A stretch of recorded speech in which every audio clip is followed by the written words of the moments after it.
Hello, everyone. Welcome to the Dreamcatcher podcast, a place where your dreams can find a voice. As life happens, we may lose ourselves and miss out on becoming the best version of who we are. We forget what and who truly matters because of social pressures to fit an ideal. My guest, Kristina Mand-Lakhiani, says that the key to reclaiming your worth is not fixing yourself, but changing your relationship with your imperfections. Today, she'll share more on how we can begin to embrace our flawesome selves. Kristina Mand-Lakhiani is the co-founder of Mindvalley, an online learning platform that focuses on personal growth and improving different aspects of your life. She has been in the personal transformational industry for over 20 years. She is an international speaker, entrepreneur, artist, philanthropist, and everyday life philosopher. Kristina is also the author of 3 transformational quests: 7 Days to Happiness, Live by Your Own Rules, and The Art of Being Flawesome. In this interview, Kristina shares her story and reflection points to help you transform from the perfect you into the real you. She'll share ways to navigate external and internal critics so that you can embody a life where no one needs fixing. If you like what you heard, please don't forget to like, rate, share, and subscribe to this podcast. Thanks. Hi, Kristina. How are you doing today? Hi, Celine. Thank you. I'm doing fine. Great. I'm so glad that we've had the chance to connect today. I've actually had the pleasure of seeing you speak at a couple of Mindvalley events, and I found your story and your message to be very inspiring. So I'm glad that our audience will be able to experience that during our conversation today. Thank you for giving me this opportunity. It's actually, I really appreciate when people let me share my story, not just my message more than my story. Yeah, because you have a beautiful message to share as well, right? Okay, so Kristina, you've written a new book titled Becoming Flawesome. Love the title.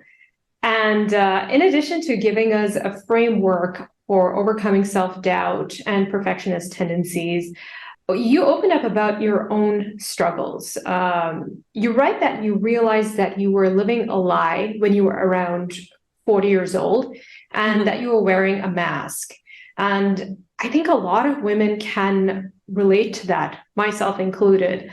So what did you learn from this self-realization, and how did that lead to you embracing your authenticity?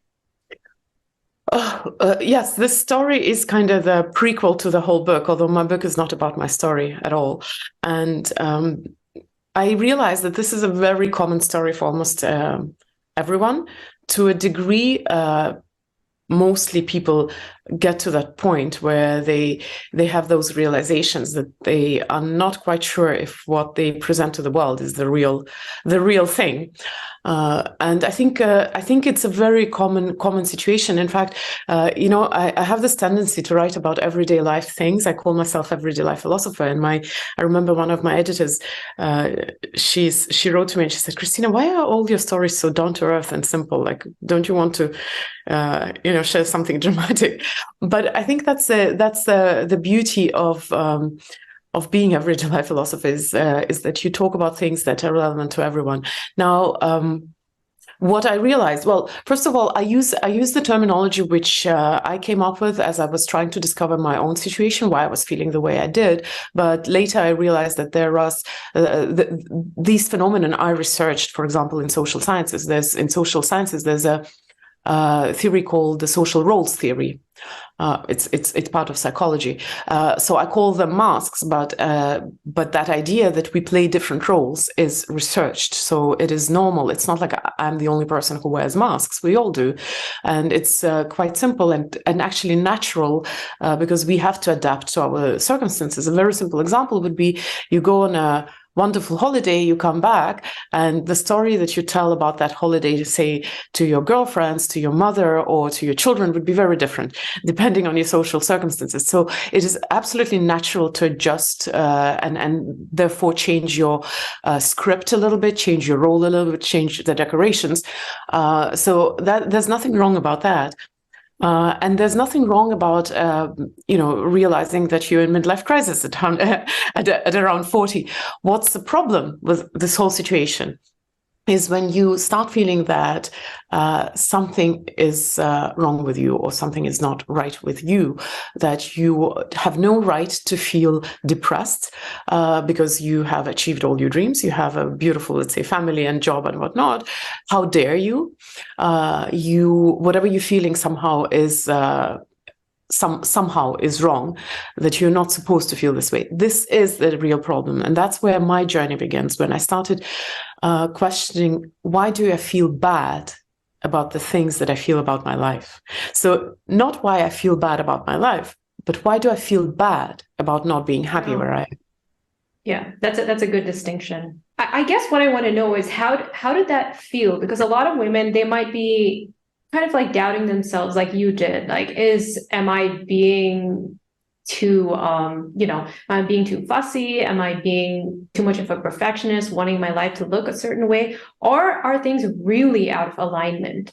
So what did that feel like for you? How did you know that things had to change? Well, how do you find out that you're lost, in essence? Right. I think it comes in many different little signals.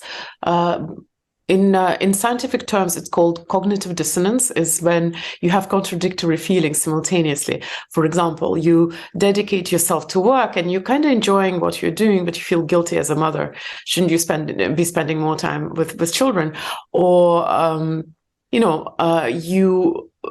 again, the role of a mother generally tends to be deprioritized. That's just the way the society runs. Another example, that's something what I felt a lot. I would meet people, and the first question they ask is, how are the kids doing? And after they ask that question, the conversation ends. And I always felt, guys, but I do more than just being a mother. Like, shall we talk about my work or whatever? But and that in itself is the way we think, which is okay. But what I didn't like was the feeling of guilt. Why can't I be just happy with being perceived as a mother? I'm a mother. I love my children very much. They are my highest priority.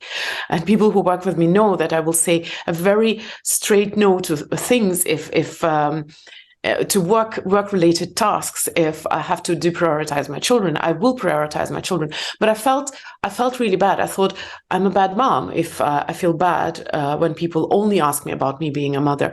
And these kind of feelings, when you feel something and you think you're not supposed to feel this way, you are dumped and you don't feel devastated, you feel relieved, or your project doesn't work out, and rather than feeling, we think that we should feel in a certain way when we fail, but you, for example, feel excited. Oh, I'm going to try something I've always wanted to try. You've been, fired from the job, but you're not worried about paying out the mortgage. You're actually excited that finally I'm forced to do something what I love to do. So whenever you feel cognitive dissonance, that what you're feeling is somehow not what you're supposed to feel, that's usually a sign that you're not completely clear about who you are and what you do in this world and what you want and what your values are. And there is a very good likelihood that you're a little bit lost because you can't really understand why am I feeling this way? What am I supposed to be? Yeah, that's a great answer, very specific, and I'm sure a lot of people can get into that and see, are they experiencing cognitive dissonance?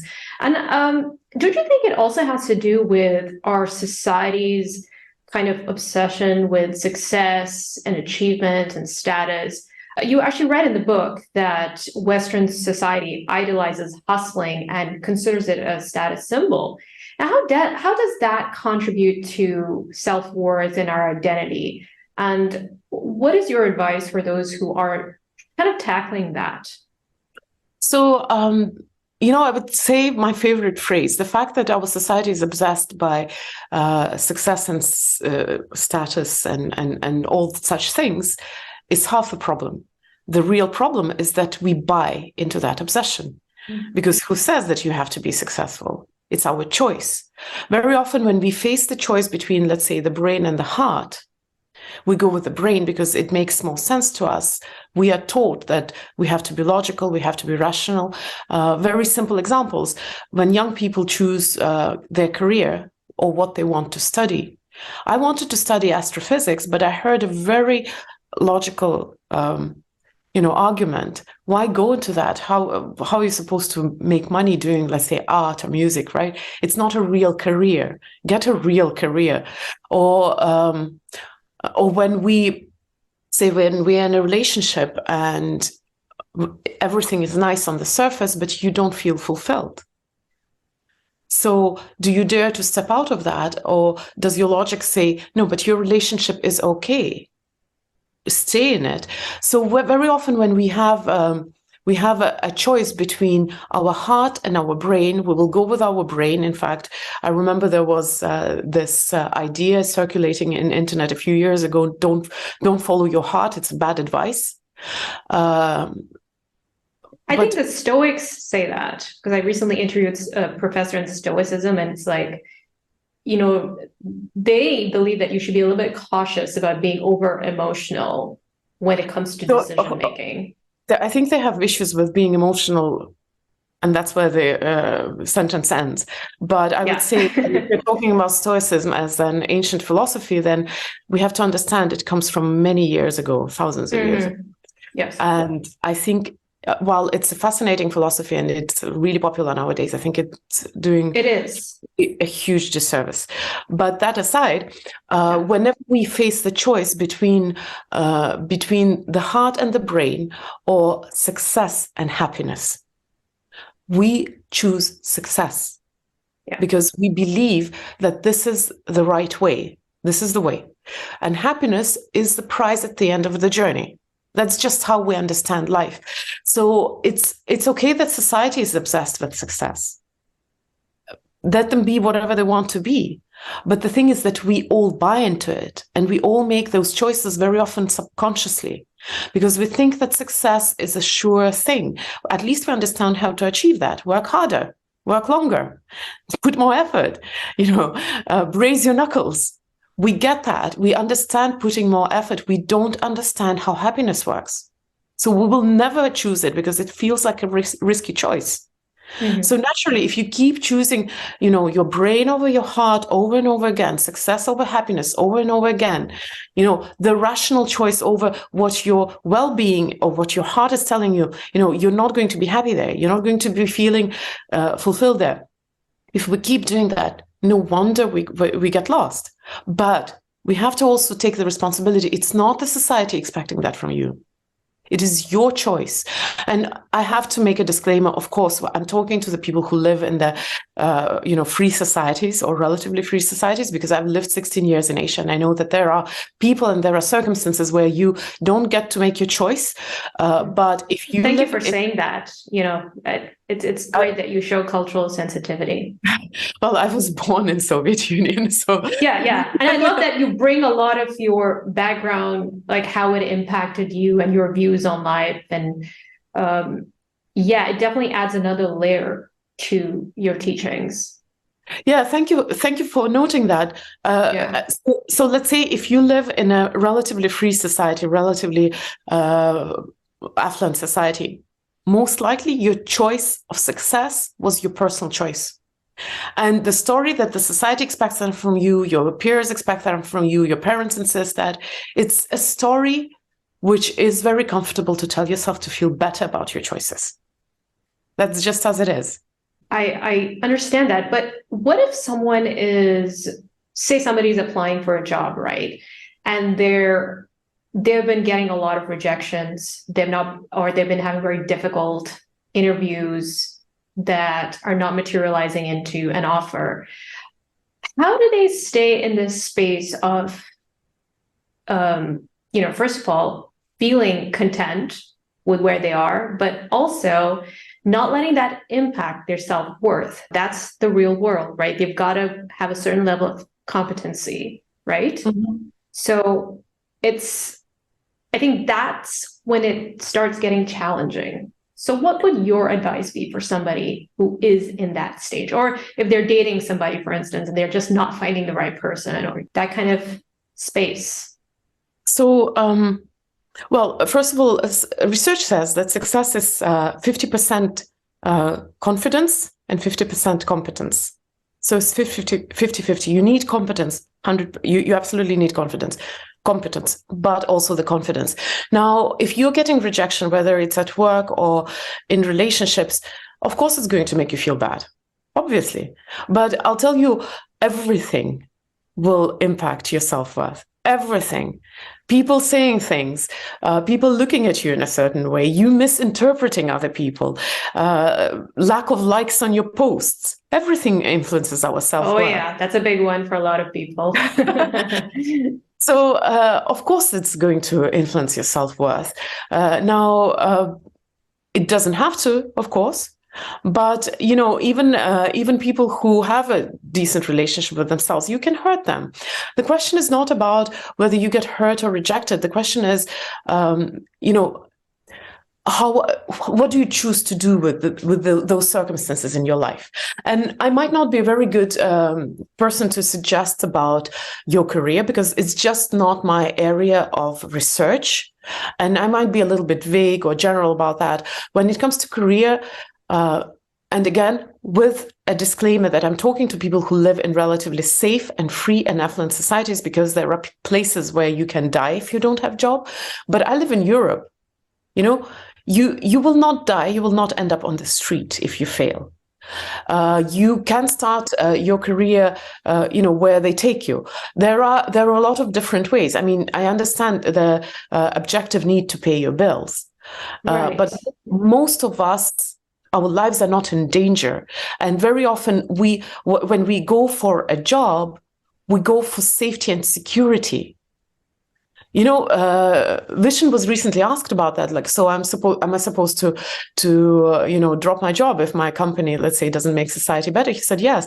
How many of you have lost a job, have been fired, have left a job? 100% of people have been in the situation where they have either ended their contract or have been fired, and everybody's still alive. And that's as ironic or as funny as it sounds, but it is true. It's not the question of life and death. Death. It's very often the question of your self-worth. Am I willing to go and do something which I think is beneath me? But trust me, I've waited tables and washed dishes. We've all done that. And I've packed CDs while I was trying to make a career because I needed to pay my bills. The fact that we think that the job is a security is a huge illusion, and you don't even need an economic crisis to realize that you are just as insecure in your job as you are in your own business. And I think if we as a humanity were a little bit, you know, less stuck in our old ways, there would be many more people who would just work for themselves. Yes, it sounds like an unsteady path, especially being freelance or self-employed, because, you know, you depend on clients. But it is just as unsecure or insecure as any job. But it's just that, you know, I don't remember who of the authors, was it Brené Brown or Susan David, said that our problem is that we are trying to make uncertain things certain. And by this attempt of, you know, creating certainty where there is in essence uncertainty, we make things even worse. Sure. You know, life is simple and deep, but we make it shallow and complicated. Right. And I think that's our tendency we want to simplify everything because there is so much uncertainty. So we try to control. We grow our children with some kind of structure. We want them to fit into that structure, you know, get a good degree, go to a right university, get a good profession, get a right job. That's the structure into which we try to fit our children. If we turned it into the essence, because this is the surface, the essence is, what do you love to do? What is your value that you bring to the world? If you turn it this way, then maybe not so many of us would be obsessed about, finding the right job. They would be obsessed about what is the problem I want to solve? What kind of value can I bring to this world? Yes, it seems like a scary path. And again, here we come to the same choice, success versus happiness. Your brain versus your heart. Our brain says that a corporate career is more steady. Go for it. But our heart might say that I'd like to solve a problem in the world. But we'll go for something which we think is more sure. Yes. Yeah. And you actually say that a big part of that self-awareness comes from really trying to interpret and accept our feelings. You actually dedicate a whole chapter to that. You say that we cannot shame or guilt ourselves for what we feel and that we should embrace those feelings, even if they're uncomfortable. Can you please say more about that? Well, if we come back to the same idea, I keep being rejected, let's say, by the interviewers or dates. How does it make you feel? That's a very Or I don't have enough followers. People are not liking my posts. Yeah, I've struggled with that. I've struggled with all of that. When I finished my career in Estonia to move after my then husband to New York, and I discovered that in New York I'm not employable for many different reasons. I've heard no so many times. I've been divorced for 4 years, and I've had dates. Maybe rejection in dates hasn't been my pain so much, but I get the struggle with Instagram. I've built it, I've grown it, and then some algorithm changes, and my following is 3 times less active, and that makes us feel uncomfortable. That makes us feel rejected. That makes us feel less than. Am I worthless? So that's and younger generations. I'm sure your kids. I don't know if they're on social media, but younger kids, Gen Z. That is something that they have to contend with because they are like the TikTok generation. They are the Instagram generation. So it's a big part of their life. It will pass too. We all had our struggles. I was young in the 90s. I think we survived in the 90s, then the TikTok generation is going to survive. We were in danger from outside world. They're in danger from themselves, actually. Because depression is the hard thing. But that aside, that feeling of discomfort and pain, it's a good start. It's a good starting point. So, for example, when your Instagram following is not growing as much as you like, and you feel bad, you ask yourself, what is it that makes you feel bad? What is this? What are you afraid of? Are you afraid that you have no value? Are you afraid that people don't like you? And if they don't like you, what does it mean? Does it change anything about your worth? In my case, what I came to a conclusion that I care about my message. And that's one of the platforms where I'm going to share my message, but that's not the only platform. I do interviews, I speak on stages, I have published a book. There are so many places to express myself. So while it's a little bit annoying, and you're good at it. Thank you. And it's a little bit annoying, that my Instagram after 3 years kind of suffered. But is my goal to have a huge active Instagram, or is my goal to spread my message? What is my core value? My goal is to spread my message, and I can live with my Instagram being less than perfect, because that's not important. If I want to focus on my Instagram being super lively, I might need to go do some, plastic surgeries, expose my cleavage more. That works.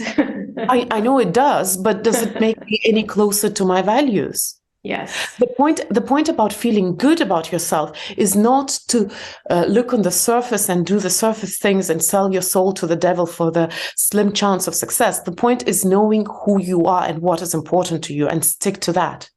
And then no amount of criticism or failure is going to make you doubt yourself.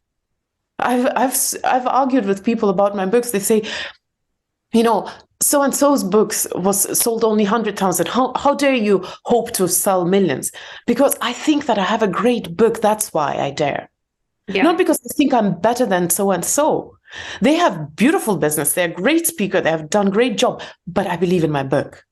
And that's what gives me the confidence and audacity. One more thing you also talk about is perfection, right? And that's a big piece of this book. And you coined a really fun term called Hermione syndrome, which speaks to the desire to be the perfect me.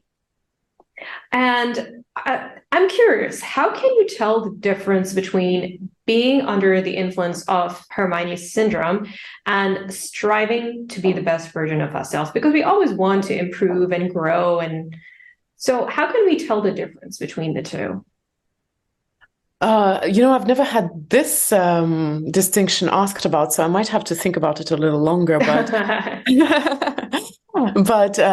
there's I think they overlap. I think that's. I think like with a lot of things which have completely different influence on us, the distinction is huge.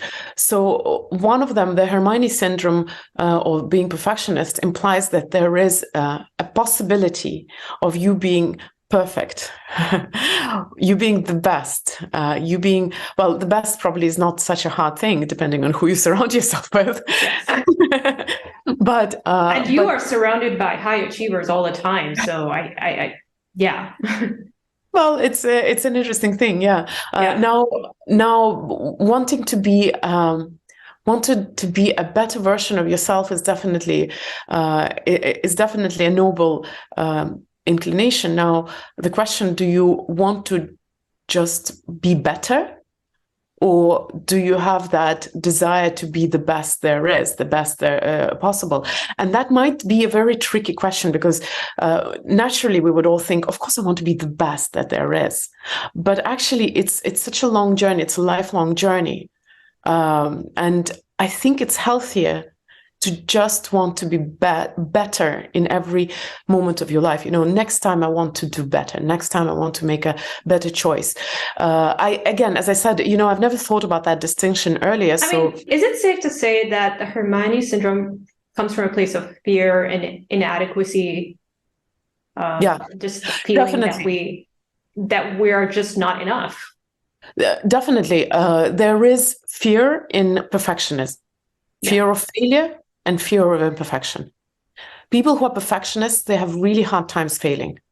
It's really hard, because for perfectionists, there is just one scenario of winning the race, being the top of 100, the top of 1,000, the top of 1,000,000. Being the second is failure for a perfectionist. And that's a really hard journey. Fear of imperfection. Perfectionists just have to be perfect in everything. And allowing any kind of imperfection is painful, physically painful. So there is a lot of fear. Now, the healthy desire to be better is tolerant of imperfection and of failure. You understand that you failing doesn't make you bad or doesn't make you worse. It just makes you human. You can be better. Being better and failing are not mutually exclusive. For perfectionists, it's mutually exclusive. You're either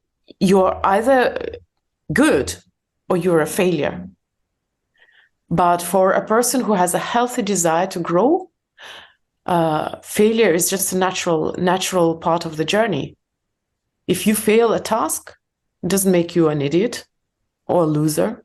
It just means that you challenged yourself maybe above what you were ready for. That's all. Yeah. And I think to get to that place, you really need to work on your belief systems and any past conditioning that that may have led to like a really strong inner critic, a voice that really, shouts at you every time you fail, every time you mess up. There's a lot of that voice in our head. Oh, yeah. So I do get that question about self-criticism. Isn't it good to criticize yourself? I think Stoics would agree. They're the type. They have pretty. They want to examine everything. They have a pretty high tolerance of imperfection. I'm sure. Yeah. But yes, self-criticism is an interesting thing. There is there is definitely a place for you to say, I could do this better. But very often the line is very blurred, and from healthy feedback, it turns into just constant nagging. When you fail, you generally know where you could have done better, but the self-critic actually makes it worse. I've heard this analogy somewhere. When you get wounded, then you stab that wound again. So maybe you not performing as well as you did was a wound, but you nagging yourself about it is stabbing that same wound. I think we as a society, we function on the idea that people are lazy and stupid. And a lot of the myths that we believe in come from that idea, or from that theory that people are lazy and stupid. That's why you have to criticize yourself. That's why you have to be hard on yourself, because if you are not, you're going to be yourself lazy and stupid, lie in bed and do nothing. But that's not true. I do not know when was the last time you had like a prolonged holiday, but most of the people that I know, when they go on a holiday, they enjoy the first few days. They truly enjoy it. They sleep in, they go and get their breakfast done by someone else. But then at some point, they start hitching. I believe that our constant fixation on the idea that people are lazy and stupid comes from one simple thing. We are just overworked and tired constantly. And the only thing now on our mind is to just relax for a moment. But once you do, you'll discover that we are perpetual machines. We never slow down. And very often that thing that you have to criticize yourself is just overdoing it. If you learn to hear your heart, in fact, you don't even need to learn. Very often cognitive dissonance comes from the fact that you know your truth, which is deep inside there. You just don't have the courage to admit it. It's as simple as that. We are not lazy, we're tired, we're not stupid, we're just scared to admit the truth. That's all. Yeah, and you actually talk about being blissfully ignorant to your depth and truth, and you said you felt that happened to you mostly in your 20s and 30s, and a part of you does want to go back to those carefree times, and I can relate for sure. So what I want to know is, Kristina, what do you mean by truth in this context? Because that word gets tossed around a lot, right? That phrase, my truth, this is my truth. Can you just clarify that means for you? If it was tossed like you just did, it would be a good thing. Okay. But usually the qualifier is omitted. And usually truths are professed as absolutes. The truth be told. Yeah. But the truth is, all those phrases, people throw around truth without the qualifier. Whose truth is that? Now, I listen to critics who really don't like that term, and they think it's a symptom of wokeism. My truth, as opposed to reality. And I think people who say that don't really understand the essence of that and what that actually means to the person who says that, because it does have deep meaning. Well, it depends on how you use my truth, right? First thought that I thought is, but what is reality? Reality is an illusion, and we are all living in our own version of an illusion. Now, when it comes to why people don't like the idea of my truth, I guess it's because it is very often it's a prequel to an insult or to rudeness. And in that aspect, I also don't like it. I mean, when people say, oh, this is my truth, I'm just being honest. This is usually just a prequel to someone without consideration for your feelings, without consideration for circumstances, just being rude. Very often. And in that aspect, I agree. That's like nobody wants your truth. Now, in my book, I don't talk about that. I talk about the idea that truth in essence is very often subjective. There is, of course, some absolute truth out there. Usually it's in the sphere of the laws of physics. But everything else is somebody's version of a truth, because we live mostly in a cognitive world, not the physical world. And I'm not the first one to talk about that. Pretty much everything around us was created first in this cognitive world. It was an idea. Take this computer or internet or telephone. It was all an idea, and ideas do materialize eventually. But the thing is that, on a different planet, a chair could be something very different. So what is a chair in essence? So without going metaphysical, without being too metaphysical, the point that I'm trying to make is that there are hardly any absolute truth there. So if truth is so, and I know I'm walking on thin ice right now, because there will be people who will criticize me and say like, oh, of course there's absolute truth. But you know, if I think people listening will respect what you have to say. I give a little more context in my book to that, so Yes. I do make excuses about ethics and morals. But Yes. the thing is that if you are, and I'm loosely quoting a friend of mine, Marisa Peer, if you live in illusion, doesn't it make sense to choose the illusion that works for you? Oh, I like that. I like that. Now, but that is one side of it. The other side of this, and that's a little bit more painful one. If the truth is mostly the truth that you believe is truth, is mostly your version of it, it's your version of reality that you live in, then there is a huge likelihood that you might be wrong. And that's a much more important piece of this puzzle. At any time, you might be wrong. And that's the painful thought. It's so hard for us to admit that we may be wrong. Now, when you allow yourself that you may be wrong, that opens the door to true growth and transformation. Because it lets you off the hook of your need and desire to be right, to be perfect.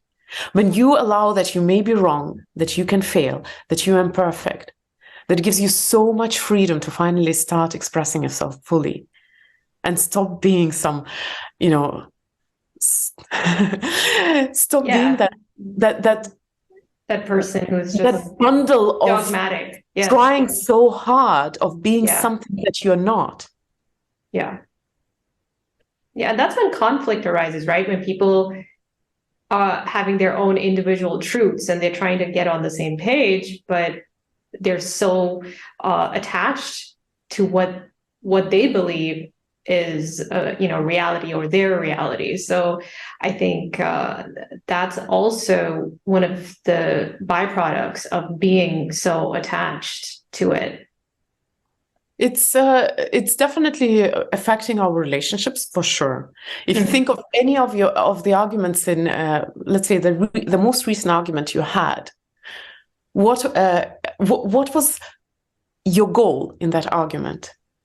Very often, when we go into any kind of argument, we go with the goal to prove to the other one that you're right and they're wrong. Whether you shape it consciously or subconsciously, but that's usually, you might say, oh no, I just want to get to the truth. What is the truth? Your version of the truth? And by definition, if you say you want to get to the truth, but the truth that I know is my version of it, then, the side effect of that is that you want to prove the other one wrong. Do we ever go into argument with, let's say, with a desire or a goal to understand another person, to understand their worldview, to understand where they come from? And that has nothing to do with your version of the truth suddenly. Or do we go into arguments with the desire to create, some kind of connection with that person? You might disagree, but you start seeing each other in a different way. We don't go into arguments usually when we do it by default on autopilot. We go with one single goal: to prove that I'm right and you're wrong, that my version of the truth is the one which is true. And of course it affects our relationships with the world, but more than that, it also affects our ability to change. Because if we are not willing to see that world is so intricate and different, and yes, your version of the truth might be right, but understanding why someone else has a completely different picture of the world might not convince you that you are wrong, but it might open your eyes to the way the world functions, to the way other people are, to their hearts, to other versions of reality. In my book, I do touch upon that a little bit. There is this theory about kids who are born bilingual. They, in addition to a lot of cognitive advantages of being bilingual by birth, there is one very interesting advantage. These kids who are bilingual by birth, they understand a very complex philosophical idea that different systems create different, picture of reality. So let's say different languages have different set of words. And a very simple example, this is a glass. But depending on the system from which I'm looking at it, it may be something else. So in English, in our system, it's a glass, but in a different system, it can be something else. There are languages which don't have certain words or have words for something that English doesn't have. But that is a philosophical concept that lets you see things in the context of the system. And if your system changes, the phenomena changes. And that's a very, very bizarre thing, which kind of really requires some effort to understand, but that lets you off the hook of your stuck-upness with yourself. And it opens up the doors for you to start seeing the world differently, to start understanding it differently, to grow and evolve, because you don't get stuck. You realize that your stuckness is just you being in this one system. Very simple meme. I'm sure you all have seen that on internet. The two guys looking at the same number, but the guy on one side of the number says... The 6 and the 9. It's a very simple illustration of that idea. Mm. Your system changes and the whole thing changes. So true. So what is the purpose of knowing your truth then? Because we've talked about how it can, all the caveats of being too attached to the truth and not being open to listening to other people or being open to other systems and ways of seeing the world. So what is the purpose of knowing our truth, and how can that serve us? I think if you know your truth, that gives you fortitude to actually go through the world, through other people's opinions, and that's probably the most important for you personally. Like we started this conversation about the choice between success and happiness. Very often we deny our own truths when we go for something which is defined by the society, or we're forced into something. And because we deny our own truths, we kind of give away our power. When you know your truth, nothing will take you off the track. It's a little, it's a little bit abstract like this, but for example, I have an accent. And I get criticized for that. My accent comes from the fact that English is my third language. I wasn't born with English. I learned it when I was 8. I started learning it. So, but on the other hand, I know that I do meditations really well. And that's something which I connect with. I know it. It's my truth. I believe in that. I strongly believe in that. And I've had situations where we do meditation for, let's say, 400 people, and then somebody walks out and says, I just can't stand her accent. I can't focus. I mean, I just have to say, you have such a soothing voice. It's like perfect for meditation. So I really, and your accent, it's very pleasant. I don't know what that person was thinking. But that's my truth with which I have been living for now many years. I've believed in that. Sorry, I chose to believe in that. Every time there was this question, I chose to believe in the fact that this is my thing, because it's rooted in my values. Now, the last time when that happened, and person said, I just can't focus and had to leave the room, it didn't bug me, because his opinion was just his opinion. My truth was that meditations is my thing. I'm good at it.